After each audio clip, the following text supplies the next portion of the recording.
Tu es en pleine réflexion professionnelle et tu sens qu'il y a plus à exprimer, mais tu ne sais pas par où commencer. Aujourd'hui, on explore ensemble un outil puissant, le bilan de compétences. Ce tremplin pour mieux se connaître, clarifier et redessiner sa trajectoire professionnelle en douceur. Bonjour, je me présente. Je suis la directrice du cabinet SOAS Coaching et créatrice de ce podcast SOAS. Et aujourd'hui, on va regarder ensemble pourquoi cet accompagnement est intéressant, pour qui il est conçu, comment il se déroule et surtout comment je le préconise lors de mes consultations en gestion de carrière. Avant toute chose, parlons un peu d'histoire et du cadre légal dans lequel s'inscrit le bilan. Celui-ci est créé en 1991 et est considéré comme une action de formation. Le bilan aide à analyser ses compétences, ses motivations, ses sources d'énergie pour concevoir un projet professionnel réaliste et réalisable. Alors, à qui est réservé cet accompagnement? Eh bien, à peu près à tout le monde qui souhaite engager cette démarche. Comme l'explique le site du gouvernement, si tu es salarié du secteur privé, tu peux en bénéficier. Également, si tu es agent public, que tu sois fonctionnaire ou contractuel, et quelle que soit ta fonction publique, c'est-à-dire État, territorial ou encore hospitalière. Et le bilan est aussi accessible que tu sois demandeur d'emploi ou encore travailleur indépendant. Sache que cet accompagnement est réalisable sur ton temps professionnel ou encore personnel. Mais il faut préciser ceci. Si tu utilises ton compte de formation, donc ton CPF ou encore tes propres fonds pour le financer hors temps de travail, alors ton employeur n'a pas à être informé de ta démarche. En revanche, si l'accompagnement est réalisé en tout ou partie pendant ton temps de travail, et cela même si tu engages ton CPF, sache que ton employeur devra te donner son accord. Il y aura donc 30 jours calendaires pour te donner sa réponse à réception de ta demande. Note-le, c'est très important. Enfin, si ton employeur est au courant de ta démarche, même mieux s'il t'encourage dans cette voie et qu'il le finance, eh bien il pourra mettre en œuvre ce qu'on appelle le PDC, le plan de développement des compétences. Sache qu'on reparlera du PDC, mais rapidement, retiens que donc, le plan de développement des compétences, c'est le programme structuré que l'employeur organise pour les formations, bilan, VAE, pour maintenir et développer les compétences des salariés dans un cadre légal clair, c'est-à-dire définir un temps de travail, le financement, le dialogue social, etc. Et tout cela au service de la stratégie de l'entreprise et de l'employabilité des collaborateurs. Mais je te le rappelle, on en reparlera dans un prochain épisode. Dernier point très important à mettre en lumière. Le résultat du bilan ne revient jamais à ton employeur sans ton accord. Et cela même si ce dernier aura été à l'initiative soit de la démarche, soit du financement. En effet, légalement, le document de synthèse réalisé à la fin de l'accompagnement ne peut être communiqué à un tiers sans ton accord. Maintenant que tu vois l'ancrage officiel de cette démarche, voyons en quoi il peut faire une vraie différence dans ta vie professionnelle. Alors, pourquoi l'utiliser? Pourquoi faire appel à cet outil dans ta vie professionnelle? Sache d'une part que le bilan ne se limite pas à passer des tests. Pour t'illustrer la pertinence de son utilisation, voici 5 grands enjeux auxquels il répond parfaitement. Point numéro 1, faire le point sur soi. En effet, chaque année, près de 100 000 personnes en France l'utilisent pour rebondir. Ensuite, ce travail d'introspection booste ta confiance. Et c'est ce qui nous emmène vers le point numéro 2. Renforcer sa confiance en soi et professionnelle. Et au-delà de toi, ton projet peut aussi prendre forme pendant ce bilan. Et c'est ce qui nous amène naturellement au point numéro 3, clarifier un projet professionnel. Si tu souhaites évoluer dans ton poste actuel, ce bilan sert aussi à ce but. C'est donc le point numéro 4, évaluer son cadre actuel. Et pour conclure, cet outil peut aider à sécuriser un vrai rebond, c'est-à-dire donc le point numéro 5, sécuriser son avenir professionnel ou post-reconversion. En synthèse, il aide donc à faire le point sur soi, renforcer sa confiance en soi et professionnelle, clarifier un projet professionnel, évaluer son cadre actuel et sécuriser son avenir professionnel ou post-reconversion. Voyons maintenant comment concrètement se déroule un bilan de compétences. Alors, comment se passe un bilan de compétences? En premier lieu, sache qu'un bilan de compétences varie selon les besoins de la personne concernée. Il dure 24 heures maximum, mais cela peut être également moins. 10 heures, 12 heures, 14 heures. C'est un exemple. Ces heures d'échange de travail personnel se répartissent en plusieurs semaines. Cela peut donner ce genre de planification en l'espace d'un peu plus de 2 mois, donc 12 semaines. Tu réaliseras 2 heures de rendez-vous par semaine. En second lieu, peu importe la durée que l'on pourrait te préconiser, cet accompagnement devra comprendre 3 phases. La première, qu'on appellera la phase préliminaire.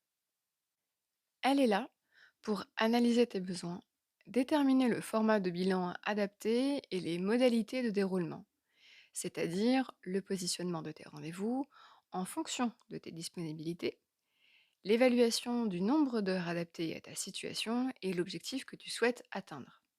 Et pour cela, je te réfère à ce que je viens d'expliquer au sujet des 5 enjeux du bilan.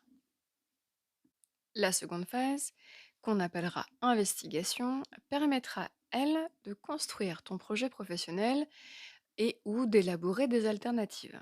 Et c'est à mon sens la partie la plus conséquente du bilan. Ici, tu réaliseras des tests, des questionnaires pour mieux apprendre à te connaître et déterminer ton profil professionnel.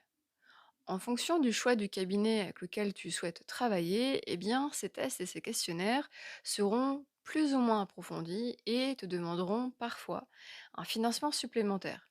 Je pense par exemple au MBTI qui est très souvent utilisé, mais évidemment, il y en a bien d'autres. Tu pourrais être amené à réaliser un inventaire de tes compétences, de tes appétences ou encore de tes soft skills. Bref, ici, on décortique ton passé professionnel et on découvre ton portrait professionnel.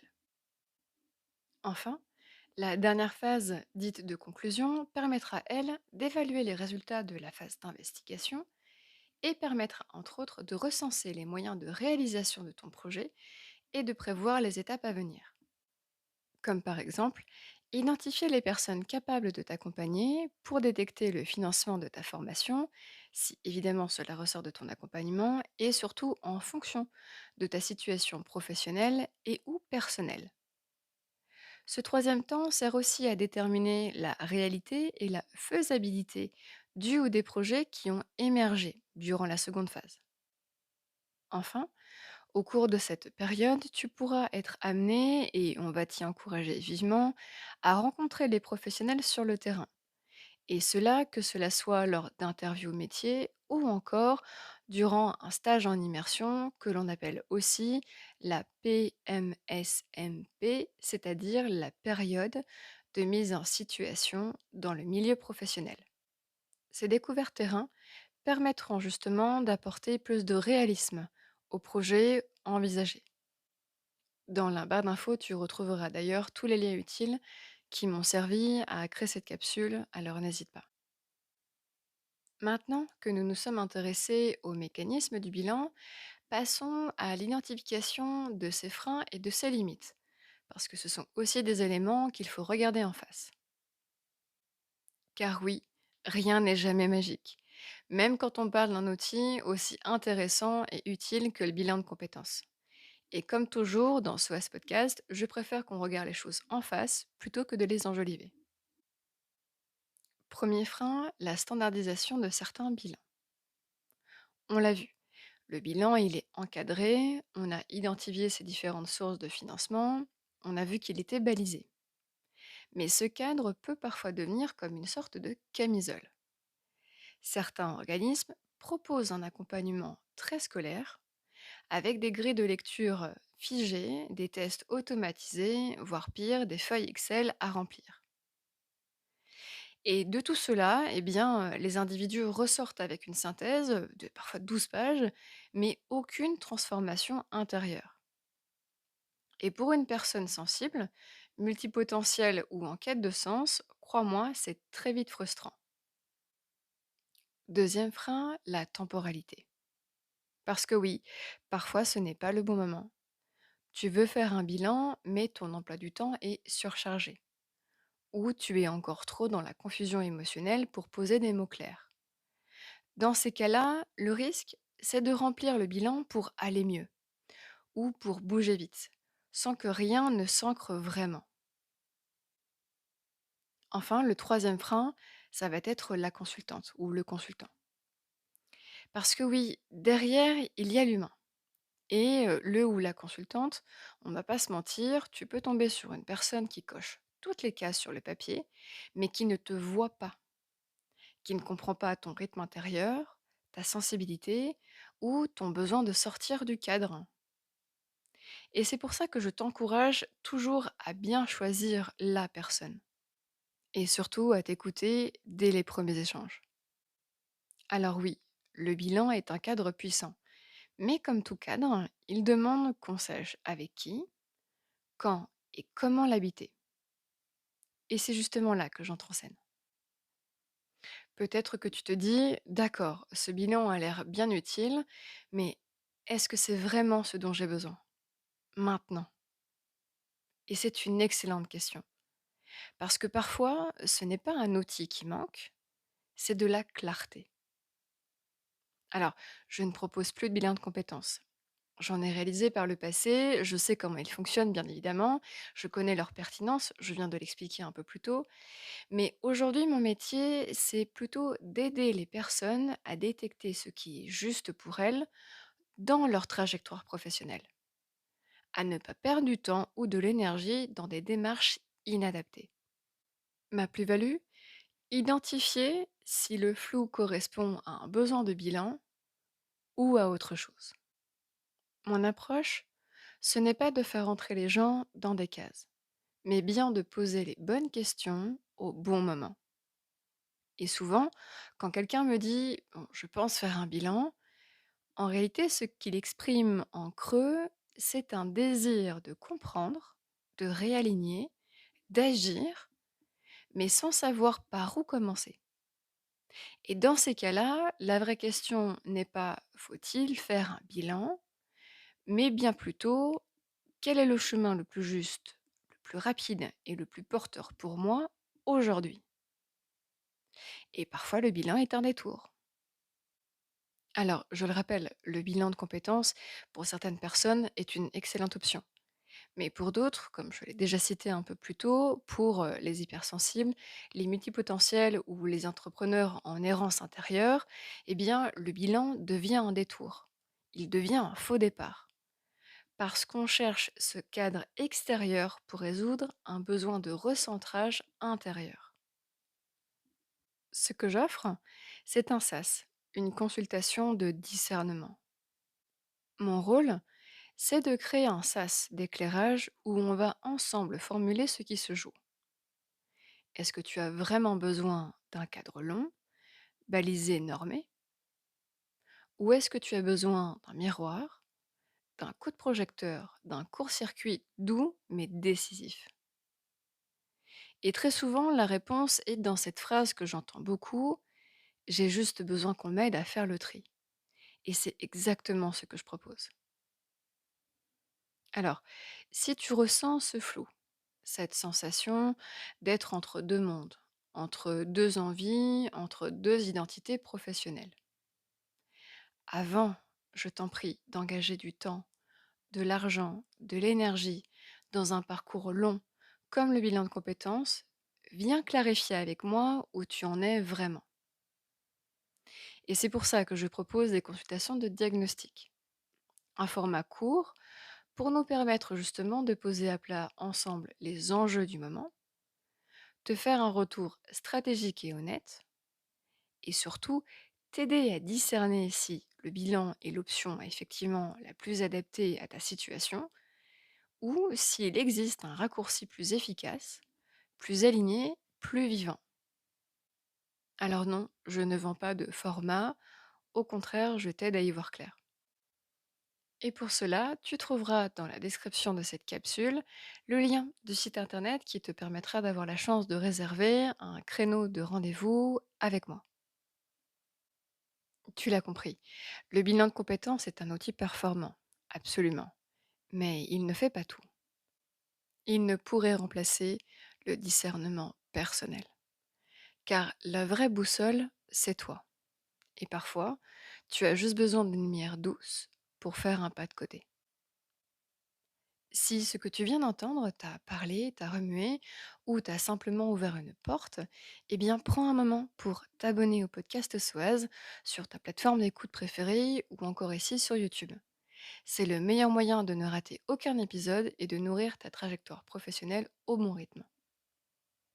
Tu peux aussi retrouver tous les contenus complémentaires sur mon site, y compris des ressources offertes, des outils introspectifs à télécharger en libre accès et des infos pour réserver une consultation en gestion de carrière si tu veux aller plus loin. Pour encourager le podcast, n'hésite pas à lui laisser 5 étoiles.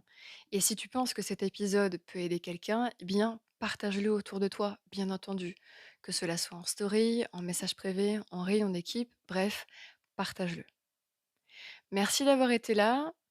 Je suis ravie de vous retrouver dans cette nouvelle saison du SOAS Podcast. Et n'oublie pas, ici, on avance toujours pas à pas.